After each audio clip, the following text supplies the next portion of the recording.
તમે બધાએ આગ્રહ કરીને મહારાજને રોક્યા. 2 દિવસ પ્રભુ રોકાઈ અને ત્યાંથી દેવળિયા પધાર્યા.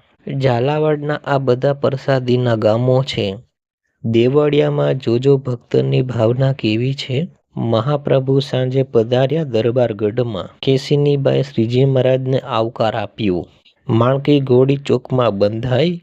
મહાપ્રભુને ઉતારો આપ્યો. શ્રીજી મહારાજને ભક્તોએ વિનંતી કરી કે મહારાજ, બહુ દિવસે પધાર્યા છો, કૃપા કરીને અહીં 5 દિવસ રોકાવો. ભગવાને કહ્યું કે જુઓ, આ રાત્રિવાસ પૂરતા જ અમે અહીં તમારે ત્યાં આવ્યા છીએ, તમને દર્શન દેવા. સવારે સ્નાન કરી ચાલી નીકળવું છે. મહારાજ, અમારો એક આગ્રહ તો સ્વીકારો. ન રોકાવ તો કંઈ નહીં, સવારે થાળ જમીને પધારજો. પ્રભુ કહે, અમારે તો વહેલા નીકળી જવું છે. કેશિનીબાએ આગ્રહ ન કર્યો, પણ રાત્રે શું કર્યું? મહારાજ પોઢી ગયા. માણકી ઘોડી ચોકમાં બાંધેલી, ત્યાંથી છોડી અને દરબારગઢના નીચેના કોઈ ભોયરામાં ભંડકિયામાં બાંધી દીધી, સંતાડી દીધી અને બાંધી દીધી. અને કેશિનીબાએ ઘોડીને કહ્યું કે માણકી, તું અમારા વર્ગની છે, એટલે કે નારી જાતિની છે. હળહળાટ કરતી નહીં, અવાજ ન કરતી, ચૂપચાપ રહેજે. ઈષ્ટદેવ સ્વામિનારાયણ ભગવાનને જમાડવાની ઈચ્છા છે, માટે તને સંતાડી છે.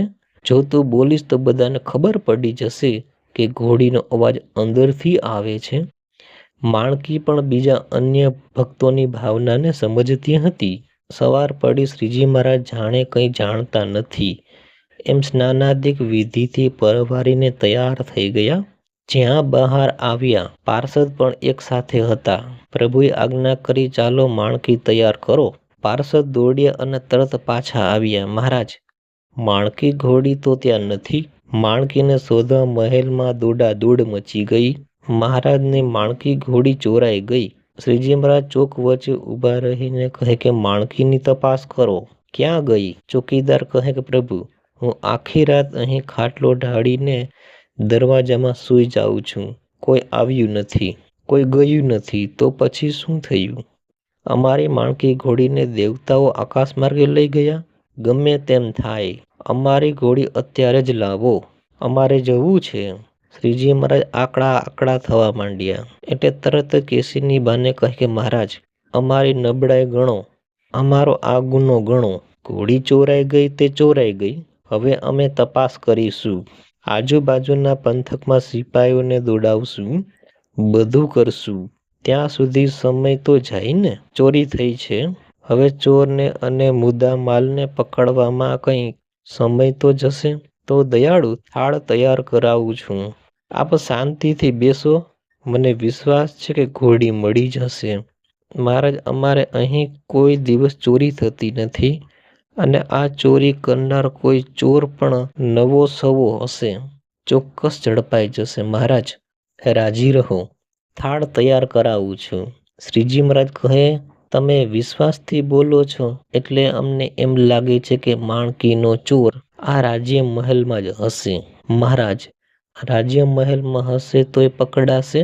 અમે એને છોડવાના નથી. અમારા ઈષ્ટદેવની ઘોડી જેણે ચોરી એને અમે કંઈ છોડીશું? રાજ્ય મહેલની અંદર હશે તો પણ પકડાશે.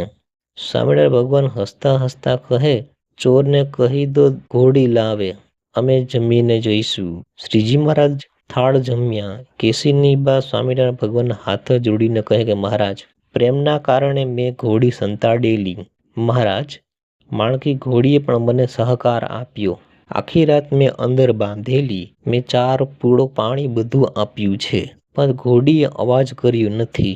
એટલે માણકી ઘોડીએ પણ મારી ભાવનાને ટેકો આપ્યો. આમાં કદાચ જો અપરાધ થયો હોય, હે પ્રભુ, હું તો તમારી દાસી છું. પ્રભુ, અમારાથી જો અપરાધ થઈ ગયો હોય તો ક્ષમા કરજો. શ્રીજી મહારાજ કહે, ના ના, આ અપરાધ નથી, આ તો તમારો ભાવ છે, તમારો પ્રેમ છે. ભગવાને કહ્યું, અમે બિલકુલ નારાજ નથી થયા.